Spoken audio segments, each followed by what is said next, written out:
Hey guys, my name is Elijah, and in this tutorial I will show you how to find people on LinkedIn. This one is really simple and straightforward, so let's get to it. Once you are in the Home tab, notice that next to the LinkedIn logo there is this Search tab. Now this is essential in finding the people. So click on the Search tab and now type the name of the person you would like to find. So just type it and then press enter. Now it will show you on this page. As you can see, you can select posts, people, or more posts. As you can see, you can filter it by post, people, jobs, companies, products, groups, services, events, courses, or schools.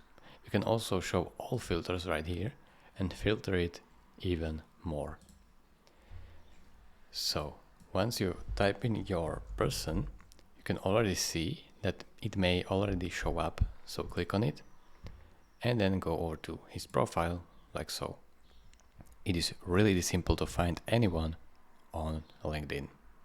So thank you for watching. If this video was helpful to you, consider subscribing and liking this video, and I will see you in the next tutorial. Bye bye.